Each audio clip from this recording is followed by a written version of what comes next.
আসসালামু আলাইকুম। 18 বাংলা সংবাদে সবাইকে স্বাগত জানাচ্ছি। আমি ভাবনা আহমেদ। শুরুতেই বিআরবি কেবল সংবাদ শিরোনাম।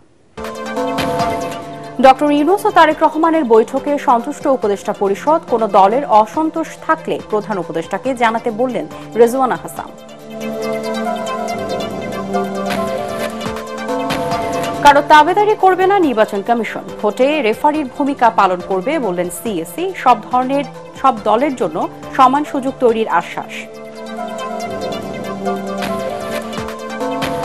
টানা 10 দিনের ছুটির পর খুলেছে অফিস, আদালত ও ব্যাংক। প্রথম দিনে শুভেচ্ছা ও কুশল বিনিময়। রাজধানীতে ফেরা মানুষের চাপ বাস, ট্রেন, লঞ্চে।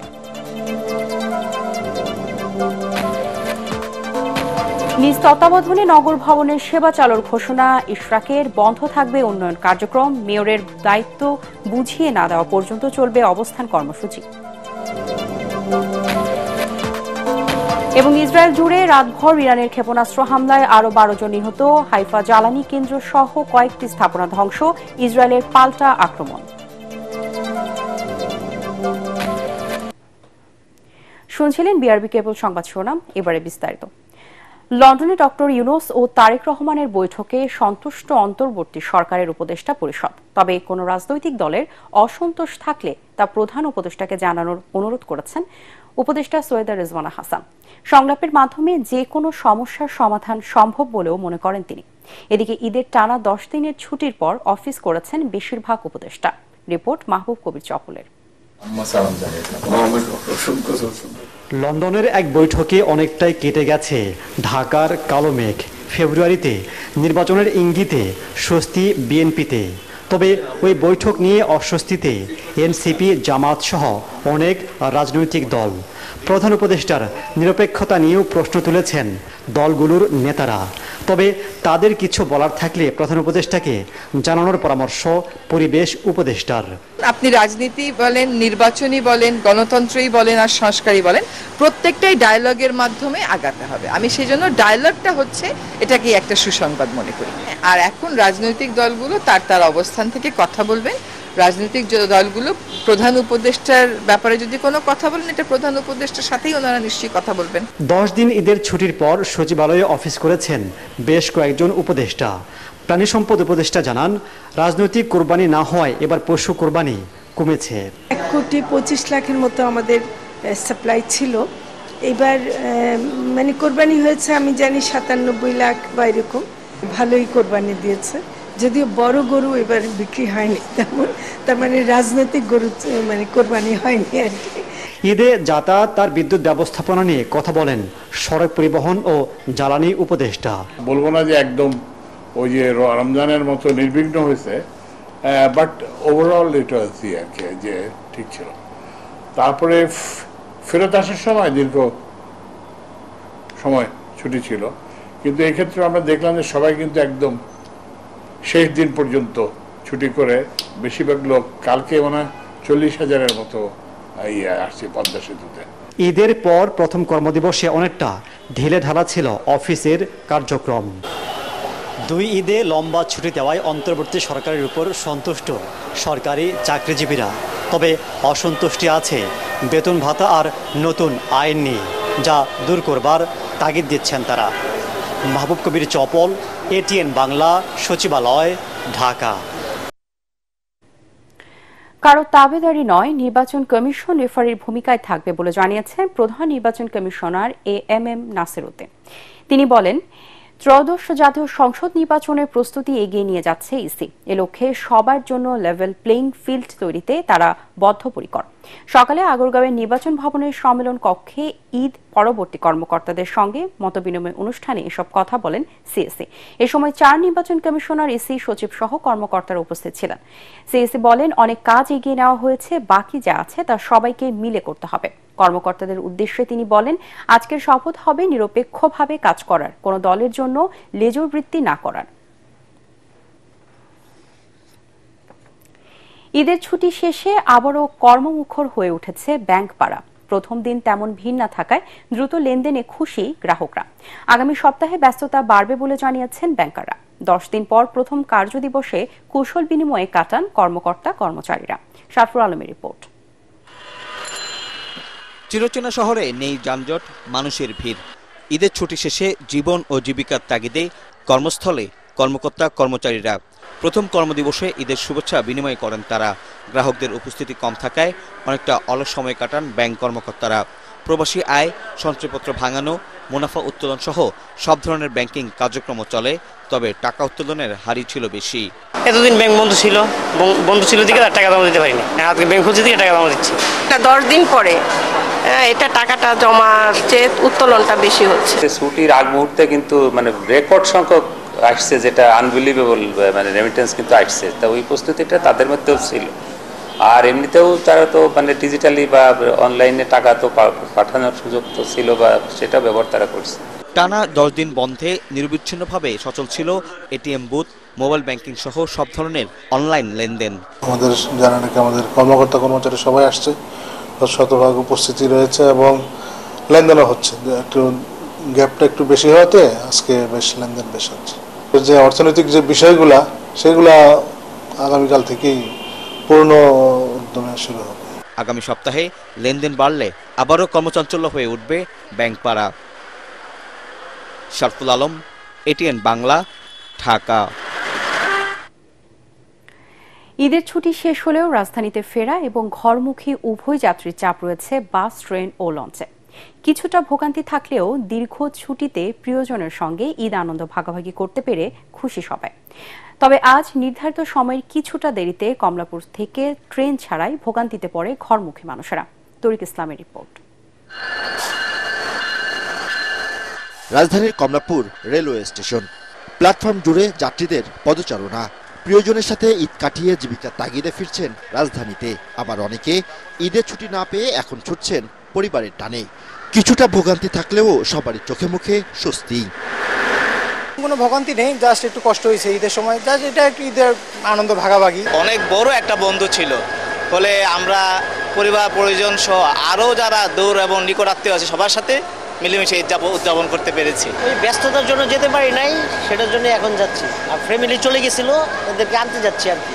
ফ্যামিলির সাথে ঈদ কাটাইছি, খুব সুন্দর। একই অবস্থা রাজধানীর সায়েদাবাদ ও গাবতলী বাস স্ট্যান্ডে। দীর্ঘ ছুটিতে পরিবারের সাথে সময় কাটিয়ে খুশি মনে ফিরছেন রাজধানীতে। কোনো অসুবিধা হয় না, খুব ভালো রিক্রিয়েশন হয়েছে, খুব ভালো হয়েছে। জব থেকে আমরা যে ছুটিটা বেশি পেয়েছি, আমরা ফ্যামিলির সাথে অনেকক্ষণ টাইম কাটাতে পেরেছি। আগের ভাড়া যেটা ছিল ওই ভাড়াতেই আসছি, এবার থেকে এক্সট্রা টাকা দিতে হয় না। দক্ষিণাঞ্চলের যাত্রীদের অন্যতম প্রবেশমুখ সদরঘাট লঞ্চ টার্মিনালেও যাত্রীদের উপচে পড়া ভিড়। শেষ মুহূর্তে কর্মস্থলে যোগ দিতে যাত্রীবাহী লঞ্চ ভিড়ে টার্মিনালে। নিরাপদে ফিরতে পেরে খুশি যাত্রীরা। নাস্তার কোনো অসুবিধা হয় নাই, ভাড়া আগের চেয়ে একটু বেশি। একদিন আগে আসার অর্থ হলো যাতে আমি স্বাচ্ছন্দ্যভাবে এবং সুস্থভাবে টাইম টু টাইম নিয়মিত অফিস করতে পারি। অনেক ভালো ভ্রমণ করছি, খুব আনন্দ সব। টানা 10 দিনের ছুটিতে পরিবারের সাথে কাটানো সুখ অনুভূতি, কর্মস্থলে নতুন উদ্যমের কথা জানান প্রিয়জন ছেড়ে আসা ঘরমুখ মানুষ। তরিক ইসলাম, এটিএন বাংলা, ঢাকা। নিজ তত্ত্বাবধানে ঢাকা দক্ষিণ সিটি কর্পোরেশনের দৈনন্দিন সেবা চালু করার ঘোষণা দিয়েছেন ইশরাক হোসেন। তবে সিটি কর্পোরেশনের উন্নয়ন কার্যক্রম বন্ধ থাকবে বলেও জানান তিনি। সকালে গুলিস্তানের নগর ভবনে গণ অবস্থান কর্মসূচিতে তিনি বলেন, রাজনৈতিক প্রতিহিংসার কারণে সরকার তাকে মেয়রের দায়িত্ব বুঝিয়ে দিচ্ছে না। তবে সরকারের দায়িত্বশীলদের অবহেলা, জনগণের দুর্ভোগ সৃষ্টি এবং শপথ ভঙ্গের কারণে ভবিষ্যতে আইনের মুখোমুখি হতে হবে বলেও সতর্ক করেন ইশরাক হোসেন। যত দ্রুত সম্ভব দায়িত্ব বুঝিয়ে দিয়ে নগর ভবনের অচলাবস্থা দূর করতে প্রধান উপদেষ্টার হস্তক্ষেপ চেয়েছেন তিনি। মেয়র হিসেবে শপথ নেওয়ার আগ পর্যন্ত টানা অবস্থান কর্মসূচির ঘোষণাও দেন ইশরাক হোসেন।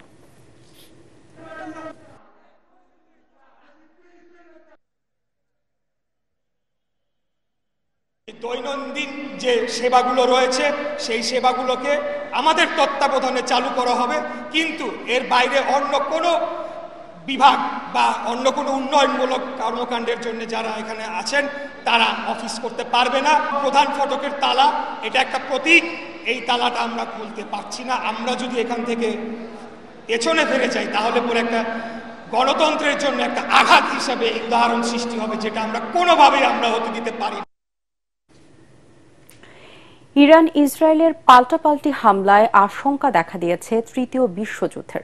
মধ্যপ্রাচ্য জুড়ে বিরাজ করছে চরম আতঙ্ক উত্তেজনা। তেল আবিব সহ ইসরায়েলের বিভিন্ন শহরে রাতভর ইরানের ক্ষেপণাস্ত্র হামলায় আরও 12 ইসরায়েলি নিহত হয়েছে। ধ্বংস হয়ে গেছে ইসরায়েলের হাইফার জ্বালানি কেন্দ্র সহ বিভিন্ন স্থাপনা। তেহরান সহ ইরানের বিভিন্ন শহরে ইসরায়েলের পাল্টা হামলায় মারা গেছে বেশ কয়েকজন। তেল বাণিজ্যের গুরুত্বপূর্ণ পথ হরমুজ প্রণালী বন্ধের হুমকি দিয়েছে তেহরান। এতে বিশ্বজুড়ে বাড়তে পারে জ্বালানি তেলের দাম। বিস্তারিত শরীফুল ইসলামের প্রতিবেদনে।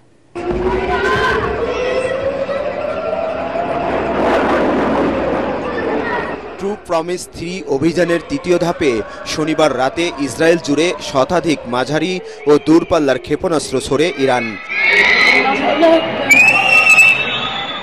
জর্ডান, ইরাক ও সিরিয়ার আকাশ পেরিয়ে ইসরায়েলের জেরুজালেম, হাইফা ও কিরিয়াত শহরে উল্কার মতো পড়তে থাকে একের পর এক মিসাইল।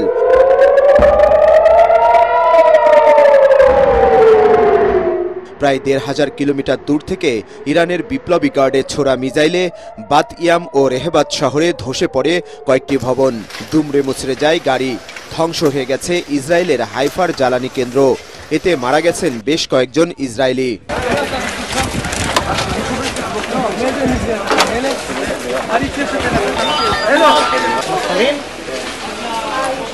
আয়রন ডোমকে ফাঁকি দিয়ে তেল আবিবে ইসরায়েলি প্রতিরক্ষা সদর দপ্তরে আঘাত হানে ইরানের কাশেম বশির মিসাইল। ইসরায়েলের প্রতিরক্ষা বলয় ভেদ করে সরাসরি প্রতিরক্ষা সদর দপ্তরে আঘাত হানে ক্ষেপণাস্ত্রটি। অন্যদিকে তেহরান, বন্দর আব্বাস সহ ইরানের বিভিন্ন শহরে পাল্টা হামলা চালিয়েছে ইসরায়েল। এতে সাহারানে একটি জ্বালানি তেলের ডিপো ক্ষতিগ্রস্ত হয়েছে। শক্তিশালী এয়ার ডিফেন্স সিস্টেমের মাধ্যমে ইরানের ছোড়া মিসাইল আকাশেই ধ্বংসের দাবি করেছে দেশটির প্রতিরক্ষা বাহিনী।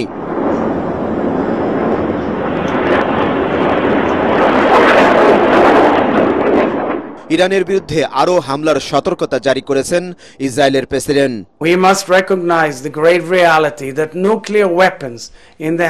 ইরানের পারমাণবিক অস্ত্র ইসরায়েলের জন্য হুমকি। ইরানকে আর পারমাণবিক অস্ত্র অর্জন করতে দেওয়া হবে না। আমি মার্কিন প্রেসিডেন্ট ট্রাম্পকে ধন্যবাদ জানাই ইসরায়েলের প্রতি তার অবিচল বন্ধুত্ব ও সমর্থনের জন্য। ইরানের পরমাণু স্থাপনা ধ্বংসের লক্ষ্যের পাশাপাশি দেশটির সর্বোচ্চ ধর্মীয় নেতা আয়াতুল্লাহ আলী খামেনিকে গুপ্ত হত্যার চেষ্টা চালাচ্ছে ইসরায়েল। ছদ্মবেশে ইসরায়েলের গোয়েন্দা সংস্থা মোসাদের এজেন্টরা ঢুকে পড়েছে ইরানের সামরিক বাহিনীতে।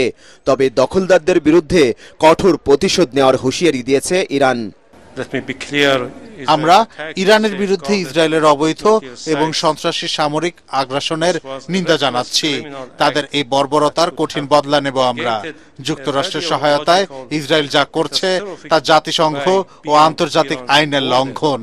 ইসরায়েলের সাথে সংঘাতের মুখে বাতিল হয়ে গেছে যুক্তরাষ্ট্র ও ইরানের মধ্যে পূর্ব নির্ধারিত পারমাণবিক আলোচনা।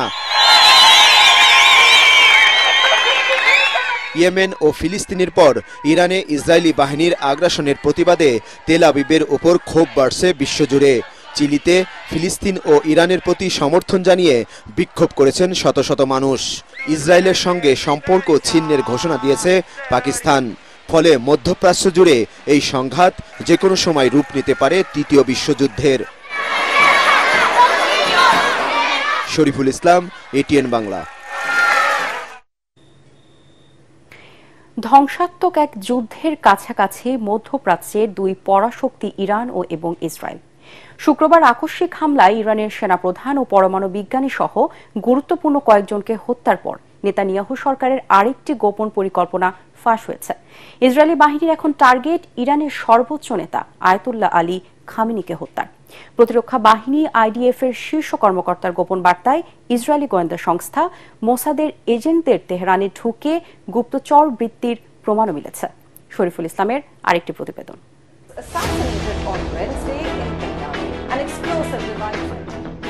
গেল বছর জুলাইয়ে খোদ তেহরানে ঢুকে হামাস নেতা ইসমাইল হানিয়াকে হত্যার পর ইরানের গোয়েন্দা ব্যর্থতা প্রকাশ পায়।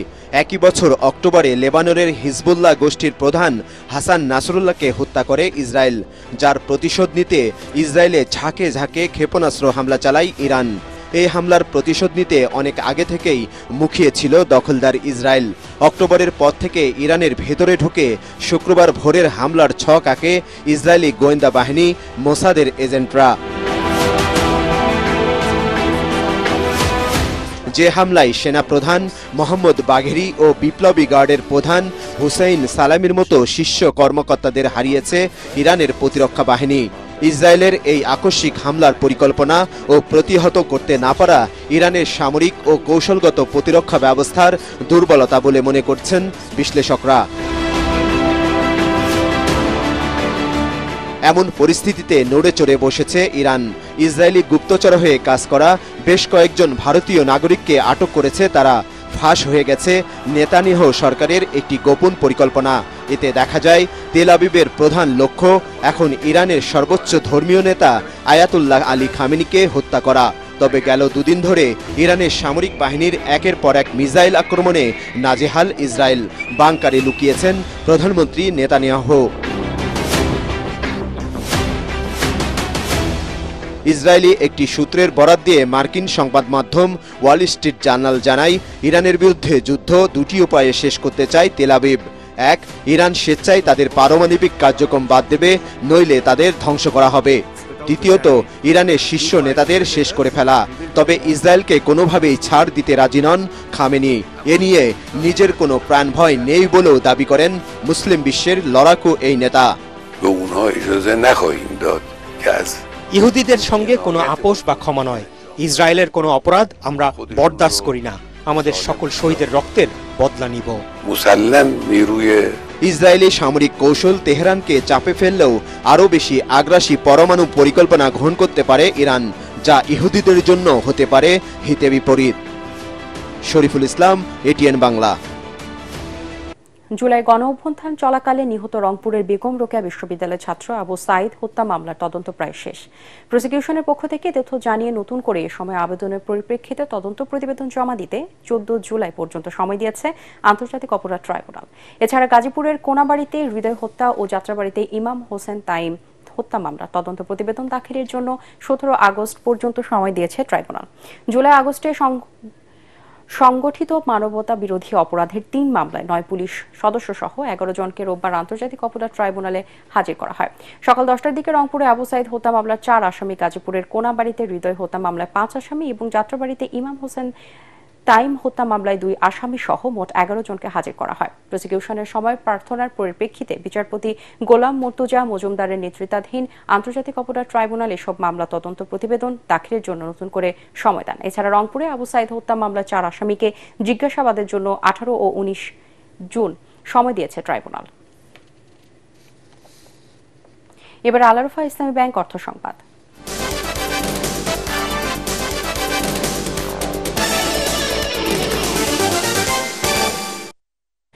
দক্ষিণ এশিয়ার অন্যতম বড় কৃত্রিম জলাশয় রাঙ্গামাটির কাপ্তাই হ্রদে মাছের উৎপাদন বাড়াতে উদ্যোগ নিয়েছে বাংলাদেশ মৎস্য উন্নয়ন কর্পোরেশন বিএফটিসি। হ্রদে রেণু উৎপাদন ও পোনা ছাড়ার পাশাপাশি জমে থাকা পলি সরানো হবে। এছাড়া এজন্য কাপ্তাই হ্রদের উন্নয়নের দীর্ঘমেয়াদী মাস্টার প্ল্যান প্রয়োজন বলেই মনে করছেন বিশেষজ্ঞরা। রাঙ্গামাটি প্রতিনিধি পুলক চক্রবর্তীর পাঠানো তথ্য ও ভিডিও চিত্র নিয়ে রিপোর্ট জানাচ্ছেন জাহিদুল আলম। কাপ্তাই হ্রদে মাছের উৎপাদন, আহরণ ও বাজারজাতকরণের দায়িত্ব বাংলাদেশ মৎস্য উন্নয়ন কর্পোরেশন বিএফডিসির। প্রতি বছর বর্ষায় মা মাছ প্রাকৃতিকভাবে ডিম ছাড়লেও পল্লী ভরাটের কারণে হ্রদে সংকুচিত হচ্ছে প্রজনন ক্ষেত্র। এতে কমছে মাছের উৎপাদন। হ্রদে মাছের উৎপাদন বাড়াতে 2017 সাল থেকে মরিশাচর হ্যাচারিতে রেণু উৎপাদন ও পুকুরে পোনা প্রতিপালন কার্যক্রম চালিয়ে যাচ্ছে বিএফডিসি। চট্টগ্রামের হালদা নদী ও কাপ্তাই হ্রদের রুই জাতীয় মা মাছ এনে কৃত্রিম প্রজননের মাধ্যমে পোনা উৎপাদন করা হচ্ছে হ্যাচারি ও পুকুরে। এখানে মূলত প্রধান কাজ হচ্ছে রেণু উৎপাদন করা হ্যাচারিতে। 1 বছর রাখার পরে মাছটা যখন সাইজে এসে যায় তখন আমরা লেখা আপেল লিখে ও মুক্ত করি। এবছর দ্রুত বর্ধনশীল ও রোগ প্রতিরোধী 60 মেট্রিক টন রেণু উৎপাদন করে মাছ অবমুক্ত করার লক্ষ্য বিএফডিসির, যা ভবিষ্যতে আরো বাড়ানো হবে। তবে পুকুর স্বল্পতায় উৎপাদন কম বলে জানান সংশ্লিষ্টরা। একসঙ্গে যে আমরা করতে পারি না, আমাদের পুকুর স্বল্পতার কারণে পর্যাপ্ত পুকুর পেলে আমরা ওইটাও কভার করতে পারবো। আমাদের চেষ্টা অব্যাহত রয়েছে যাতে করে আমরা পুকুরগুলো আরো বেশি সংখ্যা পুকুর আমরা যাতে করতে পারি এবং আমাদের লক্ষ্যমাত্রায় যাতে আমরা পৌঁছতে পারি। মাছের উৎপাদন বৃদ্ধির পাশাপাশি হ্রদের টেকসই ব্যবস্থাপনায় দীর্ঘমেয়াদী মাস্টার প্ল্যান প্রণয়ন ও বাস্তবায়নের দাবি স্থানীয়দের। Bureau report, ATN Bangla. এবারে খেলার খবর।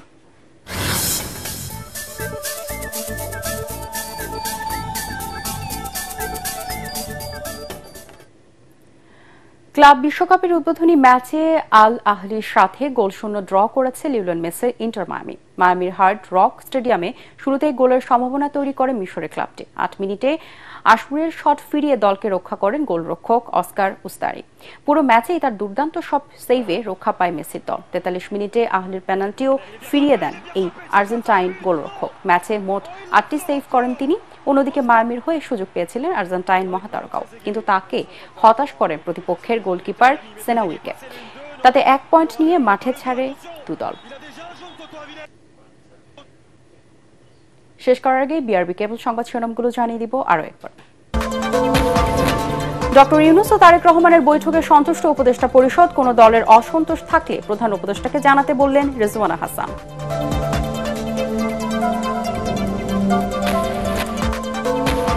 কারো দাবিদারি করবে না নির্বাচন কমিশন। ভোটে রেফারির ভূমিকা পালন করবে বললেন সিএসি। সব দলের জন্য সমান সুযোগ তৈরির আশ্বাস।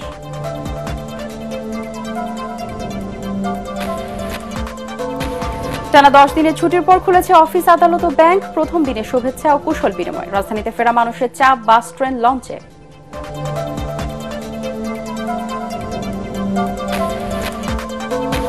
নিজ তত্ত্বাবধানে নগর ভবনের সেবা চালুর ঘোষণা ইশরাকের। বন্ধ থাকবে উন্নয়ন কার্যক্রম। মেয়রের দায়িত্ব বুঝিয়ে না দেওয়া পর্যন্ত চলবে অবস্থান কর্মসূচি।